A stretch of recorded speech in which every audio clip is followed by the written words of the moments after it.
Hi friends, இப்போ நம்ம என்ன பார்க்க போகிறோன்னா தக்காளி தொக்கு ஈஸியாக எப்படி செய்கிறது அப்படின்றது தான் பார்க்க போகிறோம். நம்ம அதுக்கு தேவையான பொருள் என்னென்னா, பொடி பொடியாக அரிஞ்சு வச்ச வெங்காயம், தக்காளி, அது கூட இடித்த பூண்டு பேஸ்ட் எடுத்துக்கிட்டால் நல்லா இருக்காது. இடித்த பூண்டு, பொடி பொடியாக அரிஞ்ச பச்சை மிளகாய், இஞ்சி, அப்புறம் பார்த்திங்கன்னா தனியா கொஞ்சமாக எடுத்துக்கோங்க, கசக்கும். தனியா, பிரிஞ்சி இலை, பெருஞ்சீரகம், அப்புறம் சிறுஞ்சீரகம், அப்புறம் பட்டை, லவங்கம், ஏலக்காய், அப்புறம் பார்த்திங்கன்னா ஸ்டார் பூ, மஞ்சத்தூள், இது எல்லாமே தேவையானது. வாசனையாகவும் இருக்கும் இதெல்லாம் போட்டால். அப்புறம் மல்லித்தூள், கரம் மசாலா, மிளகாத்தூள். வாங்க இப்போ எப்படி செய்கிறதுன்னு பார்க்கலாம். ஒரு கடாயில் நம்ம தேவையான அளவு எண்ணெய் ஊற்றிக்கலாம்.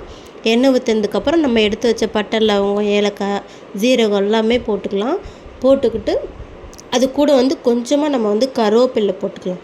கருவேப்பிலை நம்ம சேர்த்துக்கிட்டதுக்கப்புறம் இடித்து பூண்டு, பச்சை மிளகாய், அப்புறம் நம்ம பொடி பொடியாக அரிஞ்சு வச்ச வெங்காயத்தை நம்ம சேர்த்துக்கிட்டு நல்லா வதக்கணும்.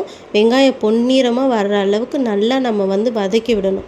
அதுக்கப்புறம் தான் நம்ம சேர்க்கணும் தக்காளியை. அது கூடயே நம்ம சேர்க்கக்கூடாது. நல்லா வதங்கிடுச்சு. அதுக்கப்புறம் கூட நம்ம தக்காளி சேர்த்துக்கிட்டு தக்காளி நல்லா வதங்கி வரணும். என்றைக்குமே ரெண்டுத்தையும் ஒன்றாவே போட்டு வதக்கக்கூடாது, டேஸ்ட்டாகவே இருக்காது. தனித்தனியாக வதக்குங்க, நல்லாயிருக்கும். வதக்கிறதுக்கப்புறம் இப்போ தேவையான அளவு நம்ம மஞ்சத்தூள் சேர்த்துக்கலாம். அதுக்கப்புறம் கொஞ்சம் மல்லித்தூள் நம்ம கொஞ்சமாக சேர்த்துக்கணும், நிறைய சேர்க்கக்கூடாது. அப்புறம் கரம் மசாலா கொஞ்சமாக சேர்த்துக்கலாம். ஏன்னா நம்ம எல்லாமே போட்டுட்டோம், அதனால் கொஞ்சமாக சேர்த்துக்கிட்டு நம்ம மிளகாத்தூள் சேர்த்துக்கலாம். தேவையான அளவு மிளகாத்தூள் நல்லா வதக்கணும். தூள் வாடை போகிற அளவுக்கு நல்லா வதக்கிட்டு தேவையான அளவு நம்ம உப்பு போட்டுக்கலாம். உப்பு போட்டுக்கிறதுக்கு அப்புறம் நல்லா வதக்கி நம்ம இப்போ கொதிக்க விடணும். நல்லா கொதிக்க வர்றதுக்கு நமக்கு தேவையான அளவு தண்ணி ஊற்றிக்கலாம். நம்ம எத்தனை பேர் சாப்பிட்ணுன்றதுக்கு ஏற்ற மாதிரி தண்ணி ஊற்றி அதை லோ ஃப்ளேமில் வச்சு மூடிடலாம்.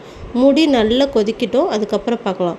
இப்போ ஓப்பன் பண்ணி நல்லா கொதி வந்துடுச்சு. ஒரே ஒரு கிண்டு மட்டும் நம்ம கிண்டி விடணும், அடி பிடிக்காமல் இருக்கும். நல்லா கிண்டி விட்டதுக்கப்புறம் நம்ம அரிஞ்சு வச்ச கருவேப்பிலை, மல்லி, புதினா அது மேலே நல்லா தூவி நம்ம மூடிட்டால் தக்காளி தொக்கு ரெடி.